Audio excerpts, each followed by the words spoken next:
Taubat secara bahasa artinya rujuk kembali. Kalau secara istilah artinya kembali dari maksiat menuju ke.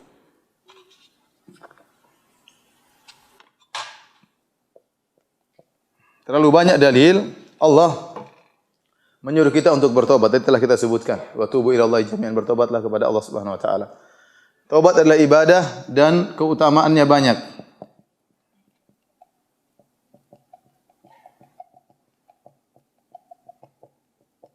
Di antaranya keutamaan taubat apa? Dicintai oleh Allah. Orang yang bertobat dicintai oleh Allah.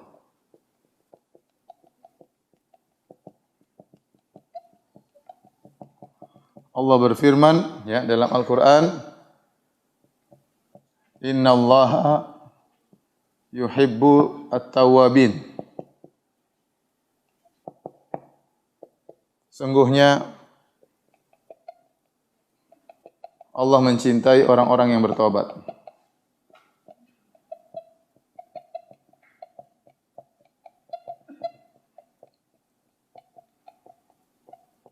Jadi ibu-ibu, semakin seorang sering bertobat, dia semakin dicintai oleh Allah Subhanahu wa taala.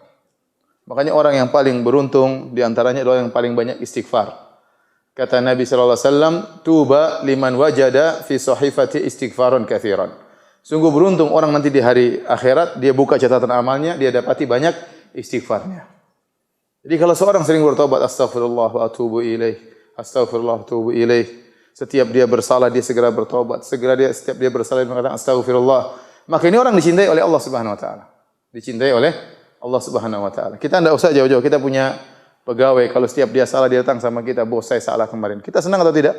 Senang, dia mengakui kesalahan. Kita punya istri, kalau istri salah, kemudian dia bilang, "Mas, saya kemarin salah." Saya senang atau tidak? Senang. Tapi kalau istrinya ngeyel, enggak mau mengaku salah, ya kita jengkel. Ini istri kok enggak pernah salah sih rasanya. Yang salah suaminya terus ya. Maju-maju ibu, tolong apa namanya? Yang di belakang biar dapat. Sini lah. Maju lagi, maju lagi. Jadi orang yang sering bertaubat itu dicintai oleh Allah. Semakin banyak seorang bertaubat, semakin dicintai oleh Allah. Makanya jangan lupa kalau ibu-ibu ada waktu kosong untuk zikir pagi petang, istighfar pagi 100 kali, sore 100 kali. Beristighfar kepada Allah Subhanahu wa taala, bertobat kepada Allah Subhanahu wa taala. Kemudian yang kedua, orang yang bertobat diampuni dosa-dosanya.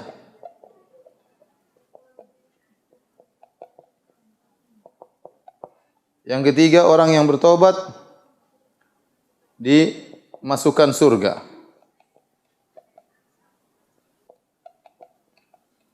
Allah Subhanahu wa taala berfirman dalam surat At-Tahrim, "Ya ayyuhalladzina amanu tubu ila Allahi taubatan nasuha, asa rabbukum ayyukaffira ankum sayyi'atikum."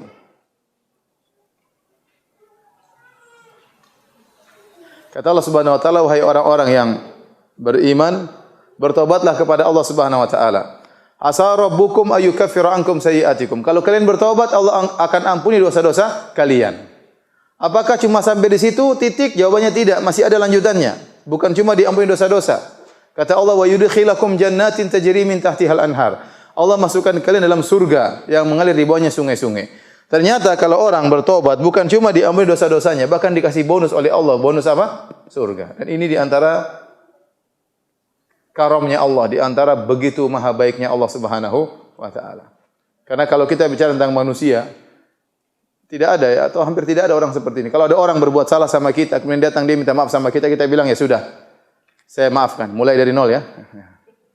Nol. Berarti dosa-dosa saya sudah ampuni. Tapi tidak ada kalau orang bersalah sama saya, kemudian dia minta maaf. Kata dia, "Ustaz Firanda, saya dulu menggibah antum, saya maki-maki antum, sekarang saya minta maaf." Saya bilang, "Oh iya, dari nol ya, ini bonus mobil." Tidak ada. Tidak ada ceritanya begitu. Apa ada orang seperti itu? Kita datang kepada dia, kita mengaku salah, kemudian dia kasih kita bonus. Jawabannya enggak ada. Dia paling tidak mengatakan, "Ya, saya ampuni." Itu sudah paling top, paling baik. Kalau enggak dia maki-maki dulu baru dia ampuni. Tapi kalau Allah Subhanahu wa taala, Anda melakukan dosa sebesar apapun, sebanyak apapun, kalau Anda bertobat kepada Allah Subhanahu wa taala dengan taubat yang sesungguhnya, pertama dosa-dosa jadi nol, diampuni. Setelah itu dikasih bonus ya. Dalam surat At-Tahrim ayat berapa itu? Ya ayyuhalladzina amanu tubu ilallahi taubatan nasuha. Ayat ke berapa? 8. Ayat selanjutnya, asa rabbukum ayyukaffira ankum sayyi'atikum. Jadi surat apa? Quran surat At-Tahrim ayat berapa? 8 dan seterusnya ya. Kata Allah Subhanahu wa taala, wahai orang beriman, bertobatlah kepada Allah dengan taubat yang sungguhnya. Karena sungguhnya Allah akan mengampuni dosa-dosa kalian dan masukkan kalian ke dalam apa? Surga. Berarti taubat itu bukan cuma mengampuni dosa, menjadikan nol, bahkan memasukkan ke dalam surga. Masuk lagi Ibu, biar di belakang. Sini tolong maju Ibu, yang sini yang. Ya ayyuhalladzina amanu idza qila lakum tafassahu fil majalisi fafsahu. Kata Allah, hai orang beriman, kalau disuruh kasih tempat sama teman, kasih tempat ya. Maju. Baik, di antara keutamaan bertobat, fadilahnya di antaranya adalah diberi karunia di dunia. Ternyata orang yang bertobat bukan cuma dapat pahala di akhirat, dia juga dapat bonus di dunia, orang yang sering bertobat. Dalilnya dalam surat Nuh ya. Dalam surat Nuh nanti Ibu buka, Nabi Nuh berkata kepada kaumnya, "Faqultu astaghfiru rabbakum innahu kana ghaffara, yursilis samaa'a 'alaikum midrara wa yumdidukum bi amwalin wa banin wa yaj'al lakum jannatin wa yaj'al lakum anhara." Kata Nabi Nuh, aku berkata ya kepada kaumku, beristighfarlah kepada Rabb kalian. Innahu kana ghaffara, sungguhnya Rabb kalian itu Maha Pengampun. Kalau kalian bertobat, beristighfar, niscaya yursilis sama alaikum midrara, Allah akan turunkan hujan bagi kalian. Kenapa? Waktu Nabi Nuh berdakwah, kaumnya dalam musim kemarau. Kata dia, kalau kalian bertobat, Allah akan turunkan apa? Hujan. Ya. Kemudian yursilis sama alaikum midrara wa yumdidukum bi amwalin wa banin. Allah akan berikan kepada kalian anak-anak, keturunan yang banyak. Allah akan berikan kepada kalian harta yang banyak. Wa yaj'al lakum jannatin wa yaj'al lakum anhara. Allah akan bukakan taman-taman dan kebun-kebun bagi kalian dan Allah akan alirkan sungai-sungai bagi kalian. Bayangkan. Itu semua perkara dunia. Oleh karena ada seorang datang kepada Hasan al-Basri mengeluhkan dia sudah lama menikah tidak punya anak. Kata Hasan al-Basri, istighfar. Di depan murid-muridnya. Ada lagi yang datang mengeluh, ya Hasan al-Basri, saya sudah lama di kampung tidak turun hujan. Kata Hasan al-Basri, istighfar. Kemudian ada lagi yang datang orang lain, ya Hasan al-Basri, saya sudah mengalami kesulitan dalam ekonomi. Kata Hasan al-Basri, istighfar. Setiap ada orang yang bertanya, jawabannya suruh apa? Istighfar. Kenapa? Karena seluruh problem yang kita hadapi ibu-ibu, kesedihan, kegelisahan, kekurangan ekonomi, semua problem itu karena dosa. Semuanya karena apa? Dosa.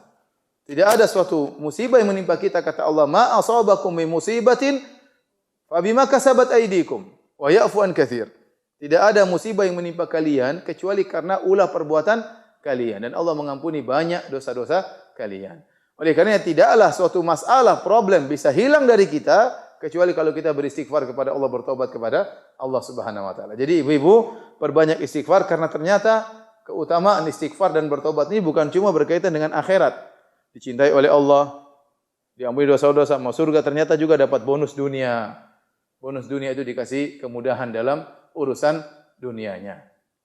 Jadi ini memacu kita untuk banyak beristighfar dan bertobat kepada Allah Subhanahu wa taala. Tentunya masih banyak keutamaan tobat yang lain, tapi di antaranya ibu harus ingat, orang yang bertobat dicintai oleh siapa?